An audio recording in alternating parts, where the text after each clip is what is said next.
यहाँ तक हमने डिज़ाइनिंग बना ली थी।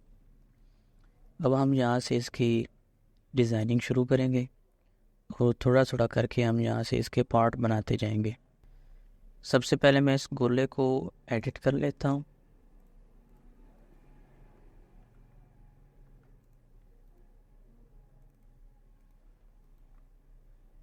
बिल्कुल इसी तरीके के साथ आपने इसको बनाना है।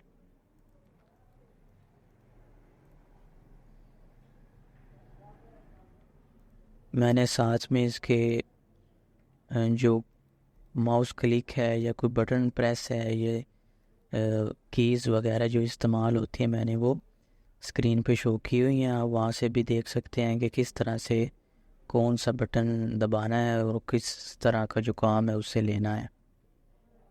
तो मैंने यहाँ पे इसकी हाइट 12 mm रखी है फ़िलहाल। तो इसको सिलेक्ट करने के बाद हमने इसके हाफ़ राउंड लेना है। हाफ़ राउंड लगा कर हम चेक करते हैं कि यहाँ पर ये कैसा बन रहा है। हम यहाँ से देख सकते हैं इसकी हाइट ठीक लग रही है, तो 12 mm ठीक है। यहाँ पे मैं राउंड लगाऊंगा, यहाँ पर लगा कर देख लेते हैं।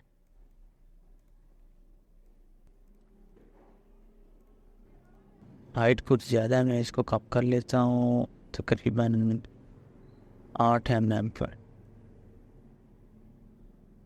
ये अब कुछ बेहतर है। और मैं इसको आगे से इसको थोड़ा सा नीचे कर लेता हूँ यहाँ पर। अब मैं इसको स्टार्ट न्यू कंपोनेंट पे कर लेता हूँ और इसको क्लिक करके यहाँ पर मेरे पर सेलेक्ट करके फ्लिप हॉरिजॉन्टल कर लेता हूँ। और ये हमारे पास इस तरह का कुछ जो है ये गोला जो हमारे पास आ गया है।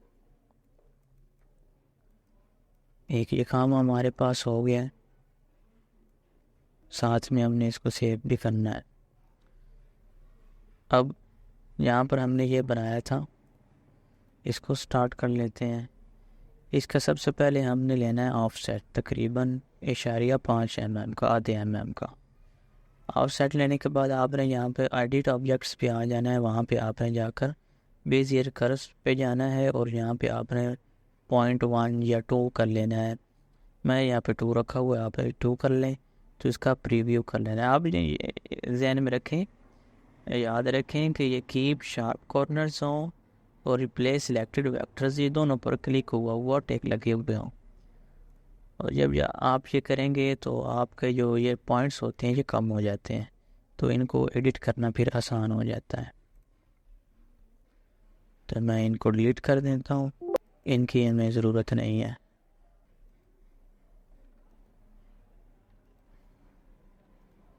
और इसको बीच में कट कर लेते हैं और ये कुछ इस तरह का आने चाहिए। ये असल में इसको स्मूथ करने के लिए है कि ये वेक्टर यहाँ से आ रहे हैं, यहाँ से स्मूथ होकर यहाँ पे आगे जाएं।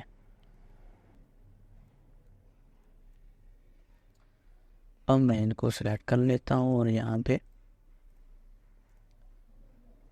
इनकी जो हाइट है वो तकरीबन 12 रख लेते हैं फ़िलहाल चेक करने के लिए। अब यहाँ पे देखते हैं,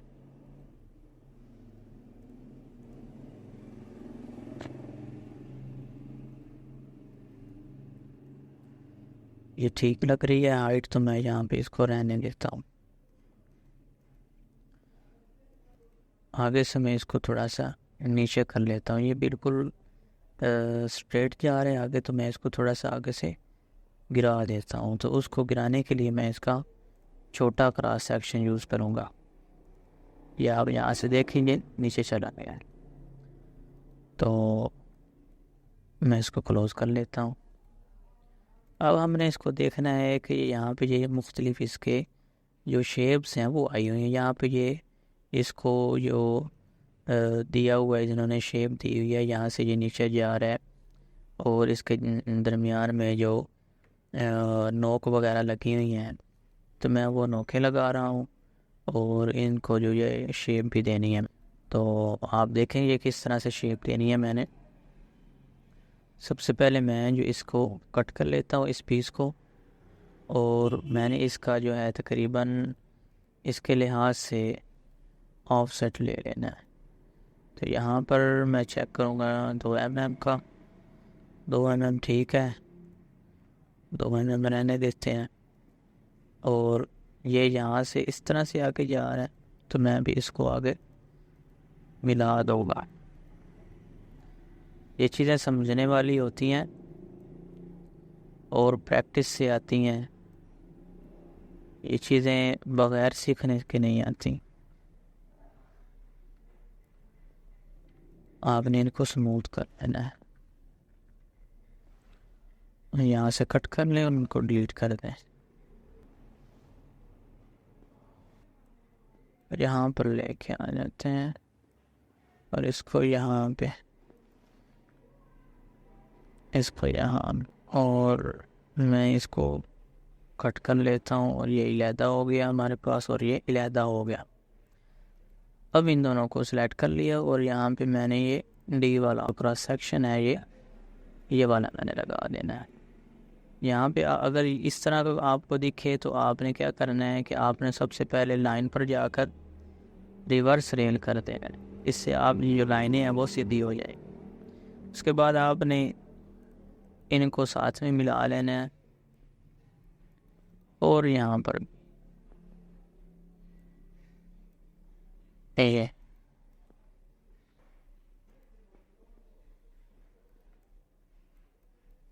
यहाँ पे ये नहीं आ रहा, तो आपने इसका जो है कंपोनेंट चेंज कर लेना है। आपने ये वाला लगा देना है यू वाला, और इसको जो है स्वैप कर लेना है ये इस तरह से। ये हो गया 8 mm की गहराई पर, और scale cross sections with width कर लेना है आपने, कि जहाँ पर ये पॉइंट्स ख़त्म हो रहे हैं वहाँ पर इसकी जो गहराई है वो कम हो जाती है। अब इसको क्लोज कर लेते हैं, इसी तरह इसको भी निकाल लेते हैं। यहाँ पर यहाँ तक कर लेता हूँ।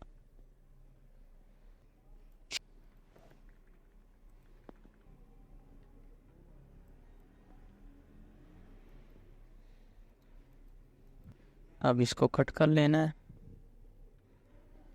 ये 2 पॉइंट्स आ गए और इनको सिलेक्ट कर लिया। ये आएगा,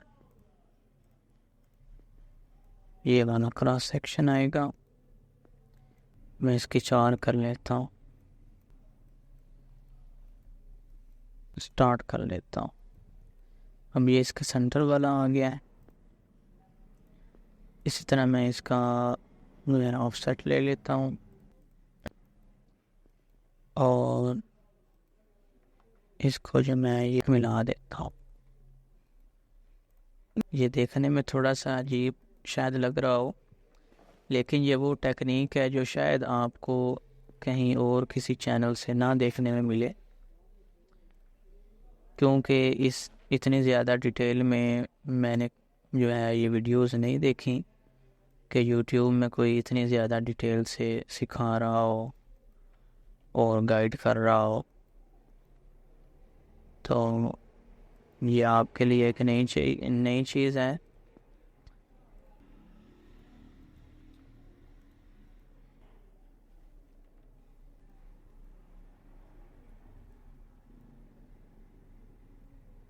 और इन पार्ट्स को मैंने हटा लिया है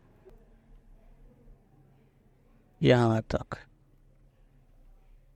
इसको स्मूथ कर लेना है, इस पॉइंट को यहाँ तक।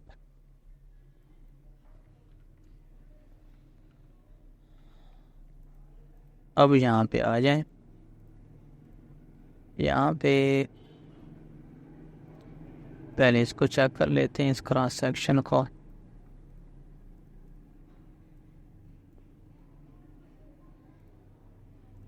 तो याद रखें यहाँ पे ये क्रॉस सेक्शन विद विड्थ लगा होना चाहिए। मैं इसको इसकी बजाय ये चौड़े वाला लगा लेता हूँ, ये इस तरह का ये लग गया। अब हमने इन सब को जो ऊपर वाली हमने कंपोनेंट्स बनाया है, सबसे पहले हमने उनको सेलेक्ट करना है शिफ्ट दबाकर। ये 3 हमने ऊपर बनाए हैं, ये हमने सेलेक्ट कर लिया, और उसके बाद ये नीचे वाला यहाँ पर हमने बेक कर लिया। अब जिस तरह हमने इनको कट किया था, हमने इन सब को जो है दोबारा जोड़ना है, ज्वाइन करना है। तो मैं इनको दोबारा ज्वाइन कर लेता हूँ इस ऑप्शन से, ये और ये अब मैंने इनको क्लोज़ कर दिया है इस ऑप्शन से। हाँ, फिर मैं इनको इस ऑप्शन से क्लोज़ कर दिया है, और मैंने इसको सेलेक्ट कर लिया और वेक्टर को और कंपोनेंट को, और यहाँ पर मैंने जो है clear area of selected component outside selected vector, यानी कि ये जब वेक्टर सेलेक्ट हो गए हैं और उसके साथ कंपोनेंट भी सिलेक्ट हो गया, तो ये बाहर वाला जो एरिया या ख़त्म कर देगा और अंदर जो कंपोनेंट है वो बाकी रहेगा। तो आप ये देखें कि ये इस तरह से इसका जो एरिया है ये बाहर वाला ख़त्म हो गया, जो और अंदर जो है ये एरिया अभी भी मौजूद है। तो आप ये देखें यहाँ पे ये थोड़ी सी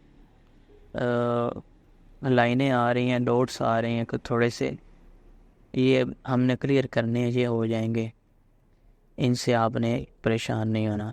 तो उसका पहला तरीका ये है कि मैं इस लाइन को थोड़ा सा अंदर कर लेता हूँ हल्का सा, और दोबारा मैं इसको सिलेक्ट करके कट करता हूँ, तो ये कुछ गायब हो गई हैं। अब मज़ीद करने के लिए हम थोड़ा सा इसको और एडिट कर लेंगे। तो अगला कंपोनेंट बनाते हैं इसका। इसी तरह जिस तरह पहले मैंने पहला बनाया था, दूसरा भी बिल्कुल उसी तरह बनाना है, बल्कि ये पहले इसका लेना है हमने ऑफसेट, बाहर की तरफ आ गया ऑफसेट, और इसको हमने फिट कर्व कर लिया हमने, और इसके जो एक्स्ट्रा नोड्स हैं वो हमने डिलीट कर देने हैं। स्मूथ रखते हुए इनको हमने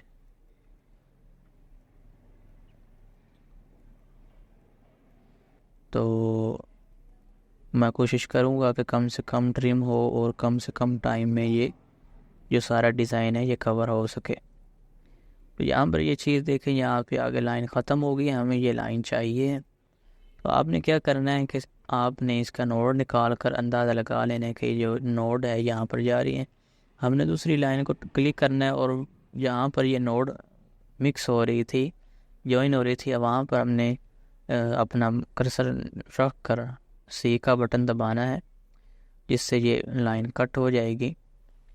हमने इसको कॉपी कर लेना है और बैक कर देना है, कंट्रोल सी से कॉपी और कंट्रोल जेड से ये बैक हो गई। अब मैंने कंट्रोल भी दबाया और इसको दोनों को शिफ्ट दबाकर सिलेक्ट करने के बाद मैंने ज्वाइन कर दिया। तो ये इस तरह से हमारी जो लाइन है ये आगे तक जा रही है, ये आप देख सकते हैं। इस तरह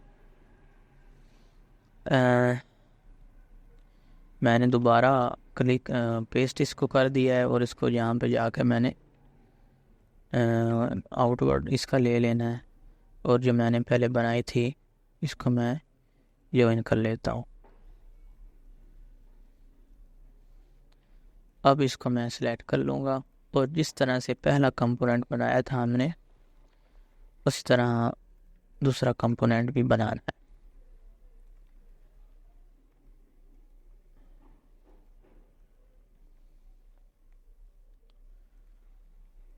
मैं मैप को देख लेता हूँ कि ये किस तरह से बना हुआ है। यहाँ पर ये पत्ता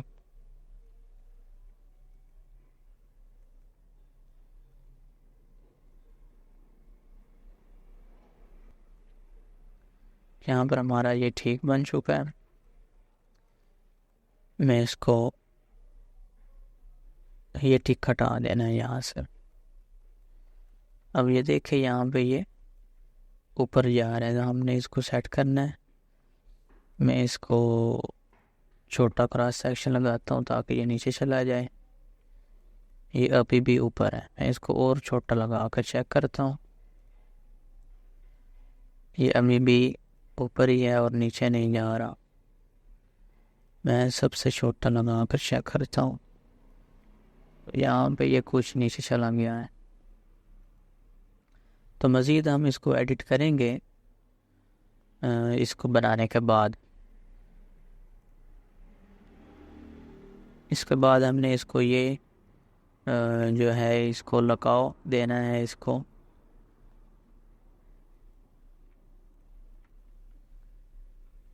जिस तरह से हमने पहले बनाया था कि इसके जो हमने लाइन लगाई थी इसमें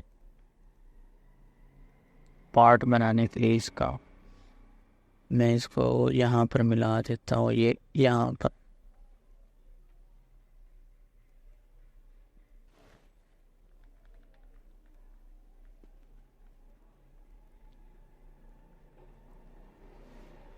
ये आपने इसको दोनों को ज्वाइन कर देना है और इसको स्मूथ रखना है हमने।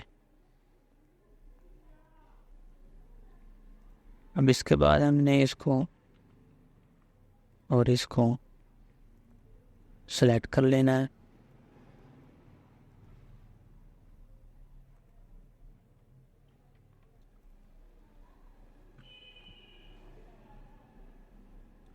और ये है हाफ राउंड डी शेप का क्रॉस सेक्शन जो है ये लगा देना है।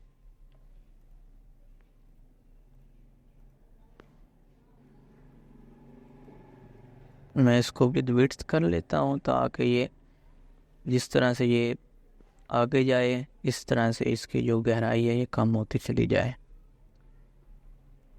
ये अभी भी कम लग रही है, मैं इसको थोड़ा सा और बढ़ा लेता हूँ। बल्कि मैं इसको और ये बाहर वाले को सिलेक्ट कर लेता हूँ।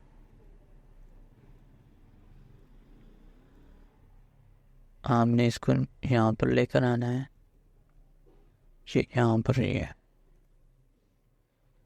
इससे क्या होगा कि ये जो यहाँ पर ये लाइनें आई थी ये यहाँ पर ये कुछ पॉइंट्स थे ये आ गए थे, यहाँ पर ये ख़त्म हो जाएंगे। तो ये बहुत ही ज़्यादा स्मूथ होकर आएगा। उसके बाद ये यहाँ पे ये नीचे जा रहा है तो मैं इसको भी यहाँ में लाइन लगा कर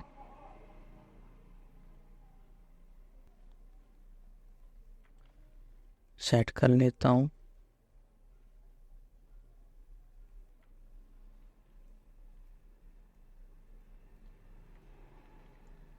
उसी तरह से बाहर वाली लाइन को सिलेक्ट करना है और यहाँ पर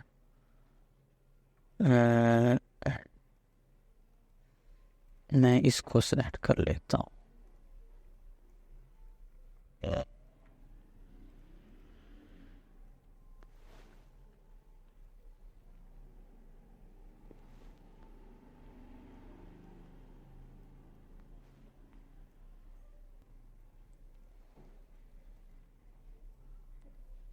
ये ख्याल है कि ये जो पॉइंट है ये आगे रहे, ये ना इस लाइन से आगे हो और ना इस लाइन को क्रॉस कर रहा हो।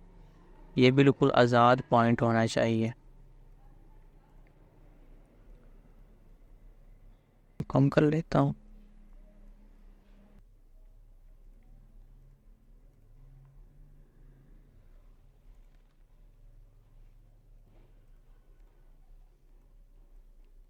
ये यहाँ पे आ गया और इसको बीच में जो है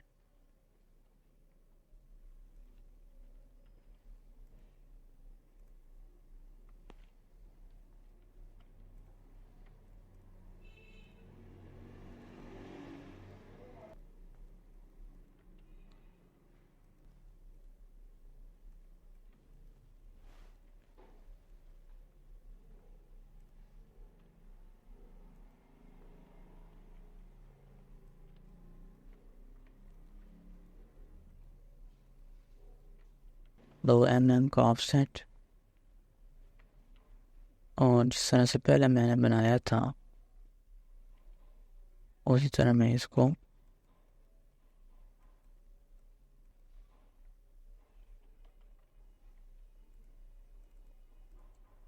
गहराई दे दूंगा ताकि ये अंदर की तरफ से फम में दिखाई दे, ये बिल्कुल फ्लैट ना नज़र आए।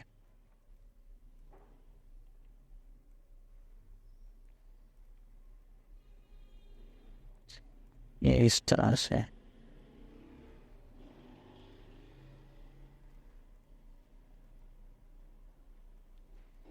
अब फिर इनको सेलेक्ट करके बेक कर लेना है।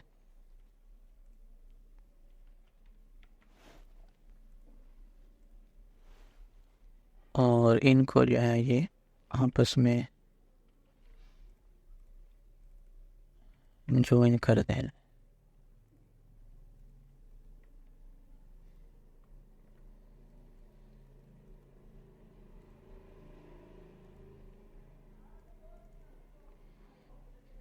कट कर देना है तो ये आपके पास ये शेप आ जाएगी। अब ये देखें यहाँ पे ये इसका जो ये पत्ता है ये ऊपर की तरफ है और ये यहाँ पे ये नीचे आ रहा है।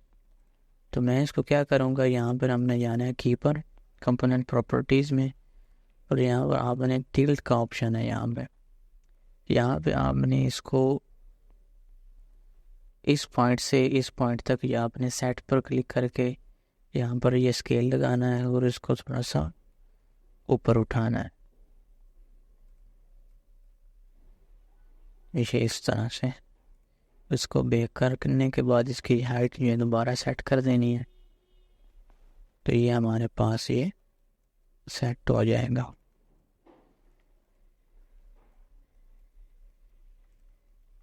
तो ये हमारे पास कुछ शेप इसकी नज़र आ रही है कि ये हमारे पास कोई चीज़ बन रही है।